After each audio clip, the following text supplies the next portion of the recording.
वास्तव में ये कथा भगवान श्री राम के जीवन से जुड़ी सबसे रोचक कथाओं में से एक है और ये प्रभु श्री राम के मनुष्य रूप को त्याग कर वापस विष्णु रूप में आने के बारे में बताती है।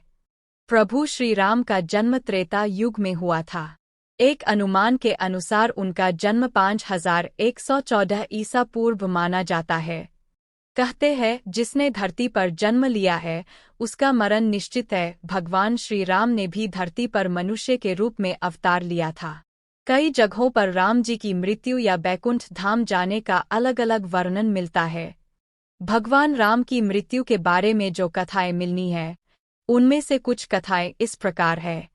कहा जाता है कि जब माता सीता को अपने पवित्र होने का प्रामाणिकता सिद्ध करने के लिए कहा गया तो उन्होंने परीक्षा देकर अपने पवित्र होने का प्रमाण दिया, लेकिन इसके पश्चात सीता जी अपने दोनों पुत्रों कुश और लव को राम जी सौंप दिया और धरती माता ये कहा कि हे माता, मुझे अपने अंदर समा लीजिए। माता सीता जी के इतना कहते ही धरती फट गई और देखते ही देखते वह भूगर्भ में चली गईं। सीता जी के इस तरह से चले जाने के कारण राम जी व्यथित हो उठे और यमराज की सहमति से सरयू नदी के तट पर गुप्तार घाट में राम जी ने जल समाधि ग्रहण कर ली। राम जी की मृत्यु के बारे में एक अन्य कथा भी मिलती है जिसके अनुसार हनुमान जी की अयोध्या में अनुपस्थिति के समय यमदेव ने नगर में प्रवेश किया और संत का रूप धारण कर वे राम जी पास उनके महल में गए। संत वेश धारण किए हुए यमदेव ने श्री राम से कहा कि हम दोनों के बीच की वार्ता गुप्त रहेगी। वे राम से एकांत में बात करना चाहते थे। यमराज जी ने राम जी के सापन यह शर्त रखी कि यदि हमारे वार्तालाप करत समय हमारे बीच कोई आया तो द्वारपाल को मृत्युदंड मिलेगा।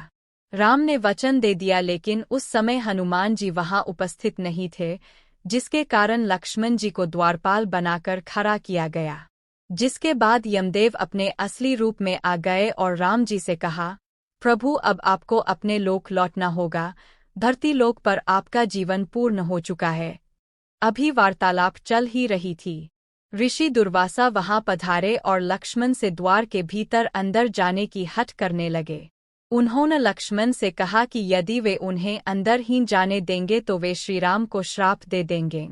लक्ष्मण जी दुर्वासा के क्रोध से भलीभांति परिचित थे। वे अब दुविधा में आ गए।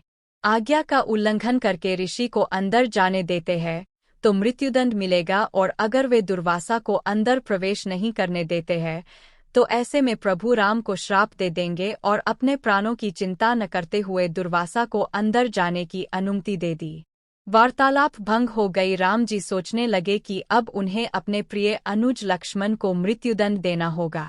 उन्होंने लक्ष्मण को राज्य निकाला दे दिया, लेकिन लक्ष्मण ने अपने भ्राता के वचन को तोड़ना नहीं चाहते थे। वचन को पूरा करने के लिए उन्होंने सरयू नदी में जल समाधि ले ली। लक्ष्मण के सरयू नदी में समाधि लेने से राम जी अत्यंत दुखी हो गए और उन्होंने भी जल समाधि लेने का निर्णय कर लिया। माना जाता है कि जब राम जी ने सरयू नदी में जल समाधि ली तो उस समय हनुमान, जामवंत, सुग्रीव, भरत, शत्रुघ्न आदि सभी लोग उनके साथ वहीं पर उपस्थित थे। श्रीराम जी के सरयू नदी के अंदर समाने के तत्पश्चात नदी के भीतर से भगवान विष्णु प्रकट हुए और उन्होंने अपने भक्तों को दर्शन दिए।